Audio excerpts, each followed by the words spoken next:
Je m'appelle Mie Koiyama, je suis journaliste et présidente de Moi aussi Amnésie, qui est une association qui regroupe les victimes d'amnésie traumatique suite à des violences sexuelles. C'est un mécanisme qui touche 40 à 60% des victimes, donc que l'on souhaite reconnu dans la loi. Et plus globalement, notre combat porte sur l'ensemble des violences sexuelles, la protection de l'enfance et l'impunité des viols en France. L'amnésie traumatique, c'est un mécanisme neurologique qui fait que lorsque un enfant va être intrusé, violé, traumatisé par un adulte, son cerveau va en quelque sorte disjoncter et placer le traumatisme dans un coin de sa mémoire, va l'enfermer dans un coin de sa mémoire jusqu'à lui faire oublier ses faits. Et ce mécanisme peut perdurer, enfin cet oubli des faits ou cet endroit où est enfermé le traumatisme est un mécanisme qui peut durer 5, 10, 20, 30, 40 ans, 50 ans. On a des victimes dans notre association qui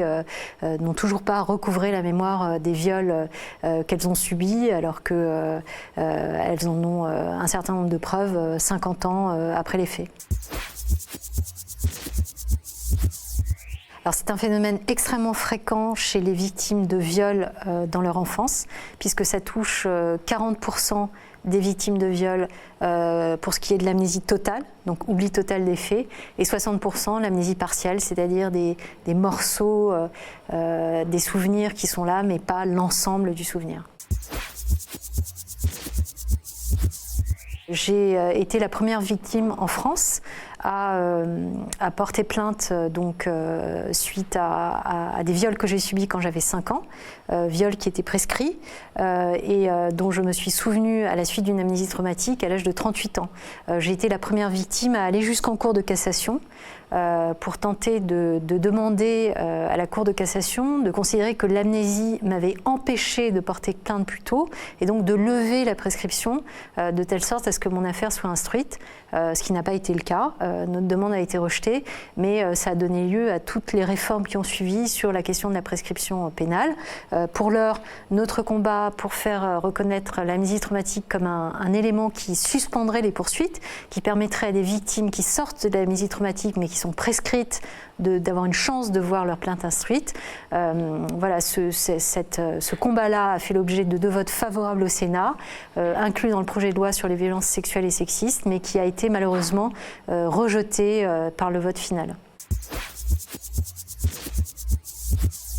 Alors pour les victimes, c'est extrêmement important parce que la majorité des victimes que nous avons interrogées ne recherchent pas forcément la sanction, mais en revanche la reconnaissance, oui, la reconnaissance de leur souffrance, la reconnaissance de leur parcours, la reconnaissance d'un parcours qui est extrêmement souffrant parce que l'amnésie traumatique, cette mémoire parcellaire, cette mémoire qui surgit des temps anciens, c'est un mécanisme qui est extrêmement douloureux et souffrant à vivre pour toutes les victimes qui sont très isolées, qui souvent se croient folles ou fous, et le fait que le législateur reconnaisse ce mécanisme serait un énorme soulagement